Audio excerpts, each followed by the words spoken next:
అందరికీ నమస్కారం. నేను మీ అనంతరామ శర్మ. మనకి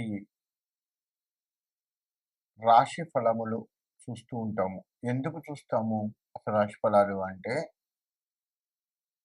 ప్రతి నెల కూడాను ఈ రాశి ఫలాలు చూసుకోవడము, లేదు ఇలా మీడియాల్లో వినడము, చేయడము చేస్తూ ఉంటాము. ఎందుకు అన్న విషయానికొస్తే, గత నెల కంటే ఈ నెలన్నా బాగుందా లేదా అనేది ఒకటి. ఒకవేళ బాగుంటే పర్వాలేదు. ఈ నెల మనకి సాఫీగా సాగిపోతుంది. ఈ నెల చాలా బాగుంది. కాబట్టి ఈ బాగున్న దాన్ని మనం ఇంకా మెరుగ్గా ఎట్లా చేసుకోవాలి, ఏమిటి అనేది చూసుకుంటాం. మరి ఒకవేళ బాగా లేదు ఈ నెల అనుకున్నటువంటి రాశులు ఏమన్నా ఉంటే, ఆ రాశి వారు ఎక్కడ బాగలేదు, ఎందుకు బాగలేదు, మనలో ఎక్కడ తేడా వస్తుంది, మొత్తం కూడా చెప్తూ ఉంటాం మేము. దేనివల్ల ఈ సంవత్సరం ఎక్కడ బాగుండట్లేదు, ఏం చేయటం వల్ల బాగుండట్లేదు అనేది కూడా కొన్ని చెప్పాల్సొస్తుంటుంది. కాబట్టి అటువంటివి మనం తగ్గించుకుంటూ, అటువంటి వాటి విషయాల జోలికి పోకుండా, ఉదాహరణకి కోపం ఎక్కువ అని వచ్చిందనుకోండి, ఈ నెల మొత్తం మనం కోపాన్ని తగ్గించుకుంటూ, ఏం చేస్తే బాగుంటుంది ఇంకా అనేది ఆలోచిస్తూ, మనం ముందుకు పోతూ ఈ నెల కూడా మనకు అనుకూలంగా మారేటట్లుగా చేసుకోవచ్చు. అంటే జాగ్రత్త పడటం కోసము ఈ నెల మనం కొంత జాగ్రత్త పడుతూ, తర్వాత బాగున్నదనుకోండి, దాన్ని ఇంకా మెరుగ్గా ఎట్లా చేయాలి అనేది చూసుకుంటూ, లేదు దాన్నే సరళంగా ఆ విధంగా అయినా సరే ఈ నెల గడిచిపోతే సరిపోతుంది అనుకున్నట్లుగా అయినా ఆలోచిస్తూ, మనం ఈ రాశి ఫలాలు తెలుసుకుంటూ ఉంటాము. కాబట్టి రాశి ఫలాలు అందుకు తెలుసుకోవాలి కానీ, ఏదో చెయ్యొచ్చు, దీనివల్ల ఇంకేదో అయితుంది, ఏదో ఒక్కసారే కలిసొస్తుంది, ఇలా దయచేసి ఆలోచించకండి. మనకు ఒక్కసారి ఏది పడదు. మనం కష్టపడ్డ దాన్ని బట్టే మన యొక్క ముందుకు వెళ్ళటం ఉంటుంది. దానికి కాస్త గ్రహాలు కూడా అనుకూలిస్తూ ఉండాలి. ఆ గ్రహాల అనుకూలత ఉందా? లేదా? తెలుసుకుంటే, ఒకవేళ లేకపోతే ఏం చేస్తే గ్రహాల అనుకూలత ఉంటుంది అనేది చూసుకుంటూ, మనం దానికి పరిహారాలు, దోష నివృత్తి చేసుకుంటూ, లేదు రెమెడీస్ ఏదైనా చేసుకుంటూ, మనం ఆ గ్రహాన్ని శాంతింప చేసుకొని, మనకు అనుకూలంగా ఉంచుకొని, ధర్మబద్ధంగా నడుస్తూ మన రాజకీయం కానీ, ఉద్యోగ వ్యాపారస్తులు కానీ, ఏదైనా సరే చేతి వృత్తులు కానీ, ఇలా అన్ని రంగాల వారు కూడాను దానికి అనుకూలంగా వెళ్తూ, మన జీవన ప్రయాణాన్ని కొనసాగించుకోవడం కోసం మాత్రమే ఈ రాశి ఫలాలు చూస్తూ ఉంటాము. కాబట్టి ఇక ముందుగా మనము ఒక్కొక్క రాశి గురించి తెలుసుకుంటూ ముందుకు వెళ్ళే ప్రయత్నం చేద్దాం. వృషభ రాశి. వృషభ రాశి వారికి ఈ నెలలో కూడా అన్ని రకాలుగా అనుకూలంగా ఉంటుంది. వీరు చేయవలసిన పని సకాలంలో చేస్తూ ఉంటారు. చాలా హుందాగా, హుషారుగా పని చేస్తూ ఉంటారు. అంటే చాలా హుందాగా, హుషారుగా ఈ నెల వీరి జీవితం నడుస్తూ ఉంటుంది. అంతేకాకుండా విందు వినోదాలలో పాల్గొంటారు. కొత్త పరిచయాలు వీరికి ఏర్పడుతూ ఉంటాయి. ఆ కొత్త పరిచయాల వలన వీళ్ళు కొన్ని పనులు కూడా పూర్తి చేసుకోగలుగుతూ ఉంటారు. అంటే మొత్తంగా ఈ రాశి వారికి ఈ నెల మొత్తం కూడా అనుకూలంగా ఉంది అని చెప్పుకోవచ్చు. మరి వీరిలో కొంత మైనస్ కూడా ఉంటుంది గదా! మరి దాని సంగతేంది అంటే, వీరు ఎంత హుషారుగా ఉంటారో, వీరి మీద నరదృష్టి కూడా అంత హుషారుగా వచ్చేస్తూ ఉంటుంది. గుర్తుపెట్టుకోండి. ఖచ్చితముగా నరదృష్టి ఉంటుంది. అబ్బా! ఎంత బాగుంది, ఎంత హుషారుగున్నాడు, ఎంత చాకచక్యంగా పనిజేసుకుంటున్నాడు. ఇవన్నీ కూడా హుషారుకి సంబంధించి గదా! హుందాగా మంచి హుందాగున్నాడురా, అట్లుండాలి. హుందాగున్నదిరా, అట్లా ఉండాలి. ఇలా అనుకుంటూ ఉంటారు. వెంటనే నాకు దృష్టొస్తుంది. మరి దానికి పరిహారం చెప్పేసుకుందాం. అయితే ఇక్కడ చేతి వృత్తుల వారికి అనుకూలంగా ఉంటుంది. వ్యాపారస్తులకి కూడా అనుకూలంగా ఉంటుంది. వీరితో విద్యార్థులు విద్యార్థులకు కూడా అనుకూలంగా ఉంటుంది.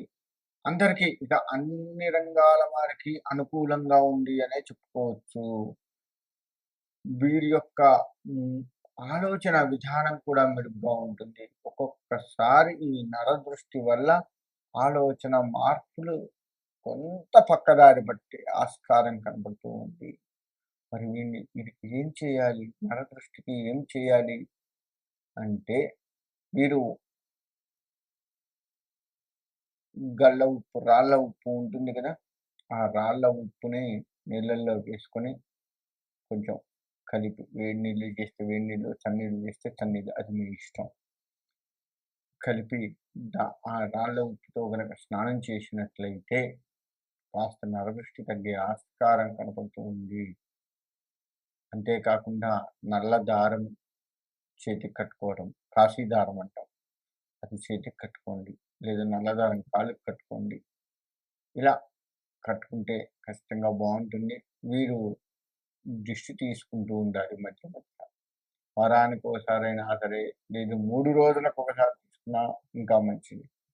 చీపురుతోటో, చెప్పుతోటో దేనితో ఒక దాంతో దిష్టి తీయించుకుంటే కాస్త ఆ యొక్క దృష్టి ప్రభావం తగ్గే అవకాశం ఉంటుంది.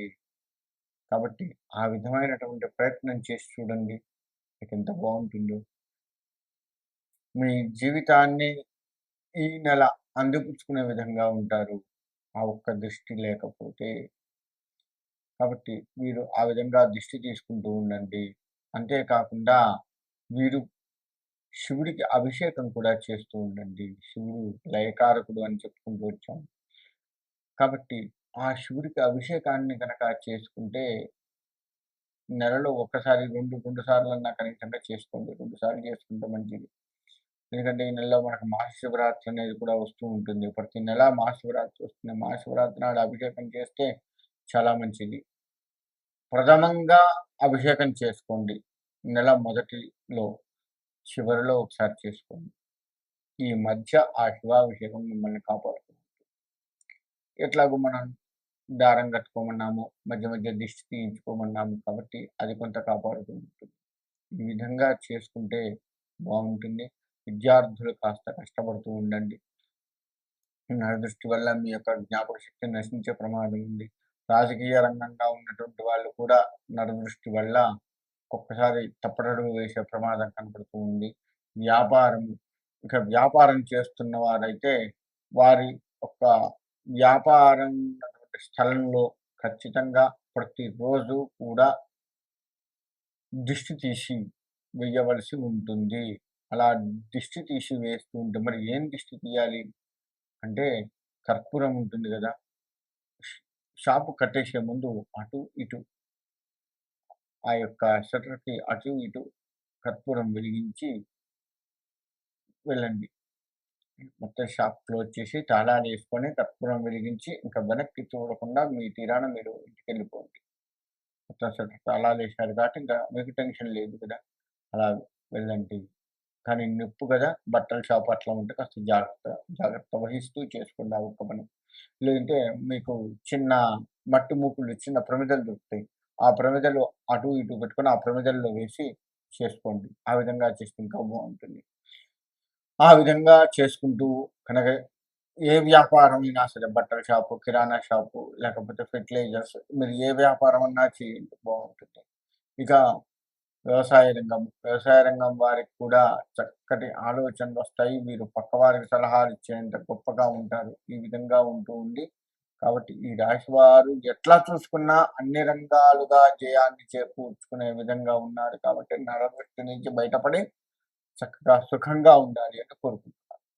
ముందుగా ద్వాదశ రాశుల వారికి చెప్పేది ఏంటయ్యా అంటే, నేను ఇప్పుడు చెప్పినట్లుగా మీరు పరిహారాలు చేసుకుంటూ మీ మీ రాశుల రీత్యా మీరు ముందుకు వెళ్ళండి. ఆ పరిహారాలు చేసుకోకపోతే నిజంగా ఇబ్బందులు వస్తాయి. అందులో ఎటువంటి సందేహం లేదు. మన జాతకం మొత్తం కూడా మన జీవితం మొత్తం కూడా జాతకం మీద, ఆ యొక్క గ్రహాల మీద అది ఆధారపడి ఉంది. గ్రహాల అనుకూలత మనకుంటేనే ఉదాహరణకి సూర్యుడి అనుగ్రహం ఉందనుకో ఆరోగ్యం బావుంటుంది. చంద్రుడి అనుగ్రహం ఉంటే మనశ్శాంతి బావుంటుంది. ఇలా ఒక్కొక్క గ్రహం ఒక్కొక్కటి చేస్తూ ఉంటుంది కాబట్టి, మన జాతకరీత్యా ఏ గ్రహం బాలేదో దానికి సంబంధించి పరిహారాలు చేసుకుంటూ మీరు ముందుకు వెళ్ళడం ఎంతైనా శ్రేయస్కరము. కాబట్టి ద్వాదశ రాశుల వారు నేను చెప్పిన పరిహారాలు చేసుకుంటూ ముందుకు వెళ్ళి మీ యొక్క జీవితాన్ని తీర్చిదిద్దుకోవాలి అని కోరుకుంటున్నాను. మీ అందరికీ కూడా ద్వాదశ రాశుల వారందరికీ కూడా మీ ఇష్టదైవం, కులదైవాల యొక్క గ్రామ దేవతల యొక్క అనుగ్రహం సంపూర్ణంగా కలిగి సుభిక్షంగా ఉండాలి అని కోరుకుంటూ సెలవు తీసుకుంటున్నాను.